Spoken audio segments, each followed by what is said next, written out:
The Bank of Canada has hiked interest rates, and many Canadians are completely delusional about what has happened over the past 3 years and are literally saying that it's the Bank of Canada's fault that they took on so much debt. So let's get right into this delusion by, first of all, defining what delusion actually means for these people. So, a false belief or judgment about an external reality held despite incontrovertible evidence to the contrary, often occurring especially in mental conditions. When it comes to markets, even the debt market, the mortgage market, the stock market, whatever market, it's highly emotional and it's based on emotions. Everything we see, the price action we see, is all based off emotions. And that is the fundamental thing that people forget about these markets, that is the most important thing. And the reason most people actually lose money is because the way they invest or trade or do whatever with their finances is based off their emotions. And they're referring to this, and it's a lot of people on Twitter. Twitter is blowing up right now with people who are essentially saying, Tiff Macklem told me, he told me interest rates were going to be low for a long time. And now look at him, he's put them up to 5%. So interest rates will be low for a long time. He said that July 15th, 2020. Obviously, he did definitely say that.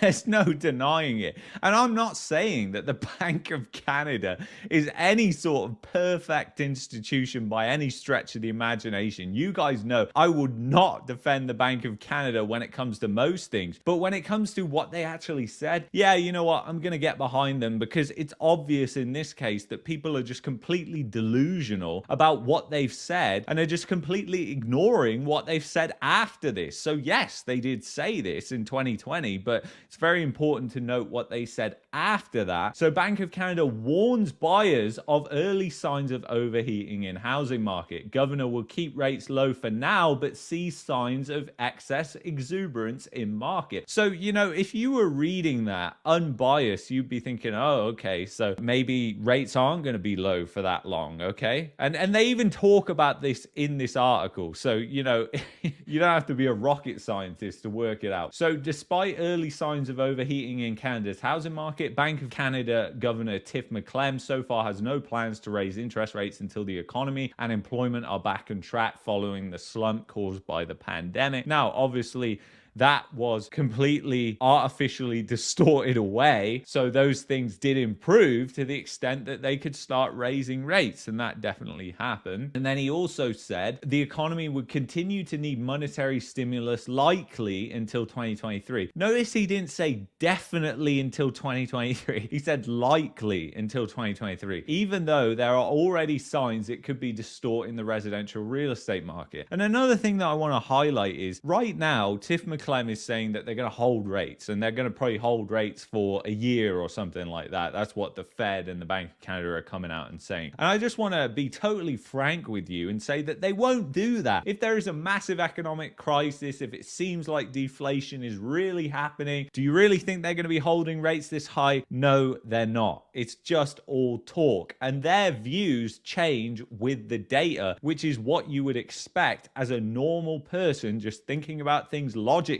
here. But people who are in the residential real estate market, they just think with their emotions. They're totally driven by their emotions and consumed by their emotions. And you can see that right now on Twitter, how bad it really is. It's a massive problem for Canada, and a bigger problem than I think people realize. So in that low for long world, there are risks that housing could get carried away. So that is something that we will be looking at very carefully. You know, when somebody says that they're going to be looking at something very carefully, does that mean that they're just going to let it go on wildly?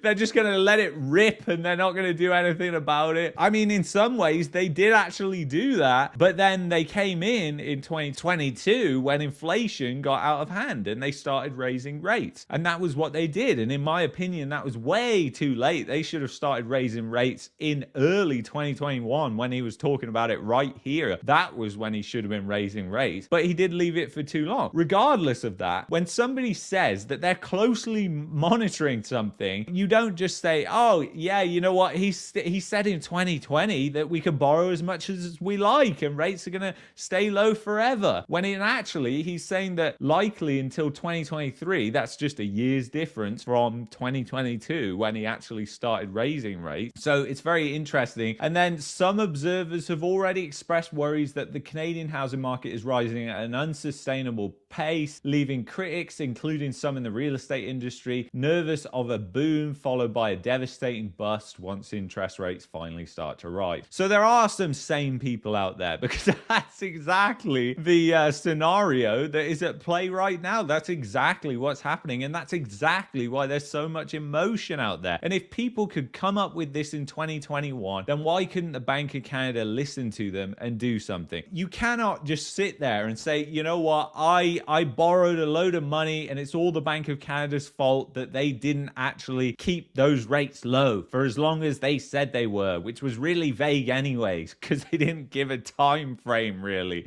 apart from this saying likely until 2023. That is pretty vague. It's just saying that it's probable, but you know, that doesn't mean if things aren't going to change, that could completely change what happens. And that's exactly what we saw. We saw inflation, in their view and eyes, completely change, and that's why their policy stance completely changed. And this is what people are just totally ignoring, and it drives me absolutely crazy to see all these people who are just deferring responsibility, blaming somebody else for their problems. Essentially, it's an example that has been set by the politicians. It's one that's going on right now. I mean, you know, I hate Trudeau, but I'm not exactly Pierre's greatest fan either, because I see him going and saying, you know, Trudeau is responsible for the housing market going up so much and it's all his fault, when Pierre was actually in government and he was behind the start of this bubble. He was behind some of the loose lending practices and the moral hazard that was created after 2008. But that's the thing, people are that easy to manipulate. They don't fact check stuff. They don't go back and look at what's happened in the past. They just see that, they think it's true, and they want to believe it. They want to think that Pierre is going to do something great for the country, is going to really change things. So that's what they subscribe to. They subscribe to him and they think that's great. But the reality is, guys, it doesn't matter which person or party you put in charge. They are incredibly corrupt, and they are literally funded by who? Corporations. Corporations mainly fund these people. So whatever the banks, whatever the biggest companies in Canada want them to do, they're going to continue to do it, and they are going to continue to want to maintain the oligarchy, the status quo that is in Canada. I think it's utterly ridiculous and hilarious, quite frankly, what is going on Twitter, and I would urge you to go and check it out. It might make your blood boil, it might make you laugh, but the reality is that people are just completely out to lunch. A lot of these people have borrowed way beyond what they should have, and instead of actually saying like a man and saying, owning up to it and saying, yeah, you know what, I borrowed too much, it's my fault, they're saying it's the Bank of Canada's fault, it's the government's fault, and now it's their fault for not giving me money. That's exactly what they say. And at the same time, they'll be saying inflation is so bad and we need to get inflation down because that's destroying me as well. But yeah, just give me money, give me money. And it's just like, fuck, man, when we get to this sort of mentality, the herd is in this sort of mentality, it is fucking scary, because it's disastrous where your country is headed at that point. And history has told us that. History has really served us to tell us what will happen to Canada, and likely it ain't heading to fucking great places. So anyway, if you've enjoyed this video, you might like this video here. You might also like that video there. I will see you in the next one.